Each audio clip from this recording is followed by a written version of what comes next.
Well, g'day curd nerds and welcome to the taste test for Buttermilk Blue.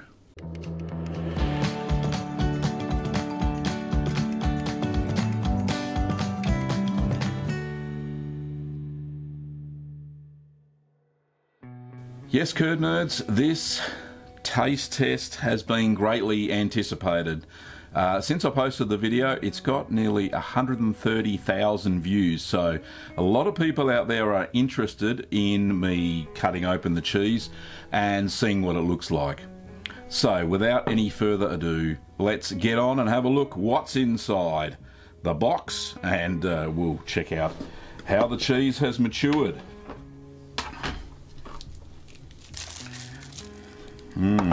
So it's still in its foil packaging. I've got it on my normal cutting board. So let's just take it out of the foil, see how that went, see if it went any creamier or how the colour developed. Right, so that's the extra bit.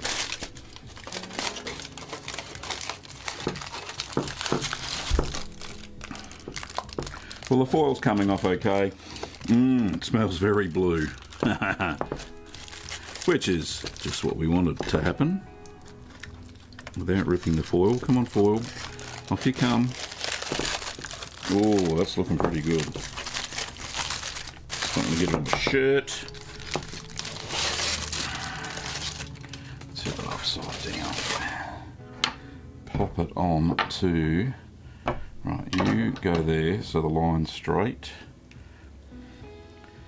Boop.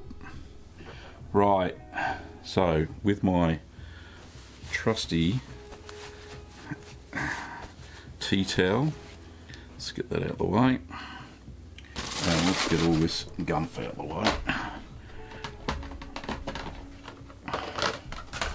You go over there. Right. So here it is, looking pretty good. There's a little bit of blue growth that happened on the outside, some blue-green mould. That looks pretty good. As far as it's fairly firm still to touch, and I'm hoping on the inside there's going to be some vein development. So let's cut into this. Very soft cheese. Right, so that's that way. Alright, how do I open it? Let's get the knife in there, we'll split it open. Alrighty. Well, not much blue development inside. Let's just have a look at that. Well, with this cut anyway.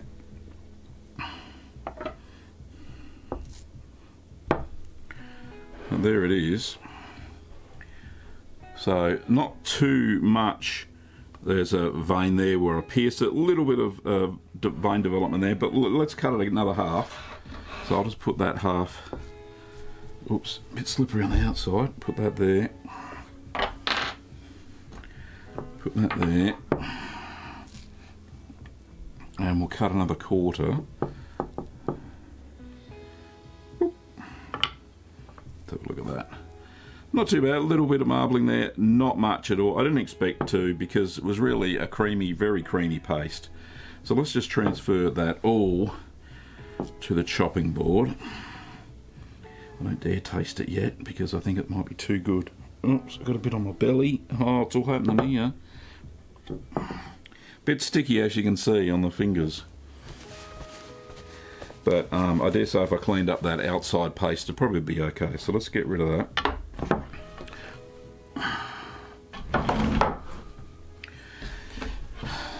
Get this in here.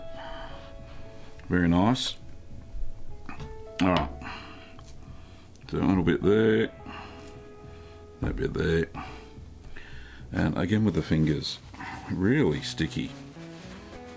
But doesn't smell off, there's no off flavours or anything like that. Well, off smells, sorry.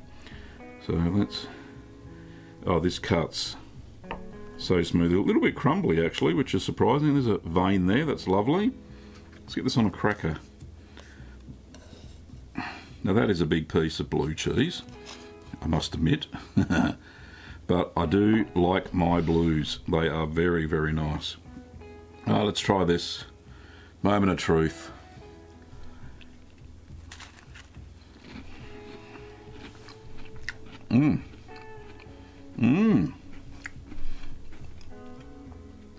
Slightly tangy, which is, it's not over sharp.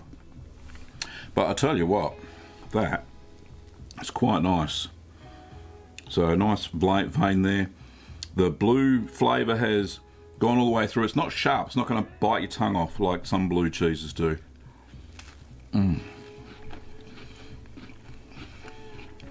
Oh, that is so good.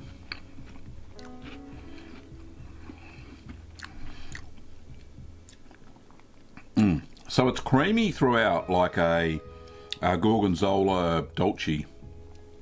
So that really smooth, creamy blue cheese, like that Gorgonzola.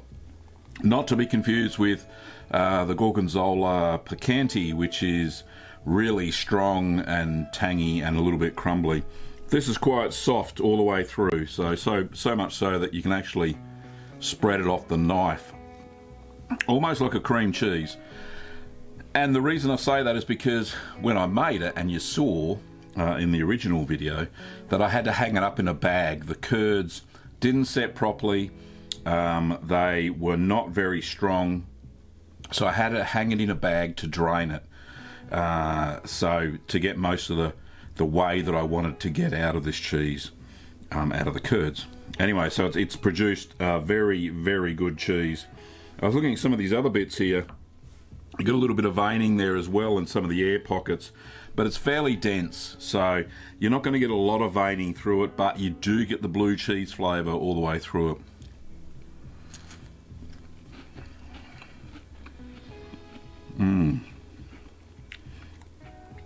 Oh, that just melts in the mouth. That is delectable. Oh, so good. Oh, finger licking.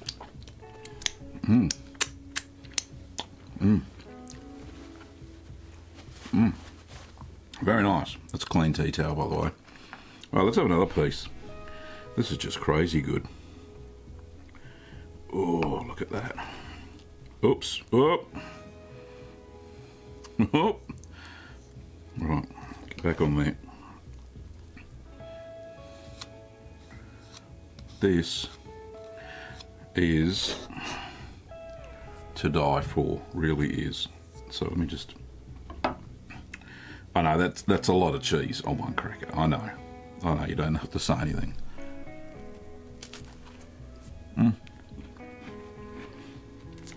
It's in my moustache. Oh, so good. You'd pay a fortune for this in the shops, honestly.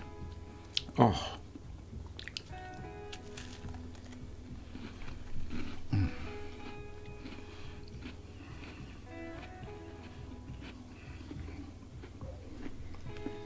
Oops. So good. There's no real strong after flavour on the tongue. It's not burning. Like some really strong blue cheese, like the Shropshire Blue. Now that was very strong.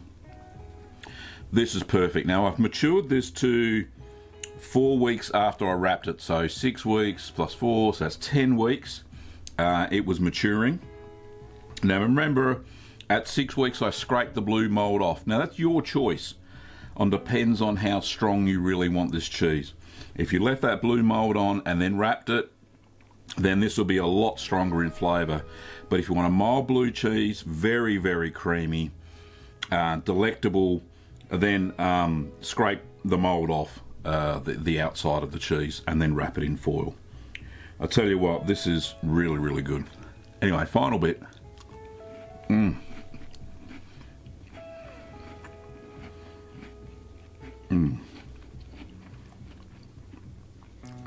That is really good. I don't know how many times I've said it, but it's good. I'm very pleased with my little creation here. Even though this is based on the cheese from Wisconsin, I think I've done a pretty good facsimile. Not enough veining, really, but hey, when it comes down to it, it's all about the flavour, not the looks, and the flavour is spot on. So I really do think you'll like this cheese if you give it a go yourself. check out the video on how I made it over here. And don't forget that you can subscribe to the channel, ring the little bell to get notified of more cheesy content. Well, thank you for watching, Curd Nerds, and I'll see you next time.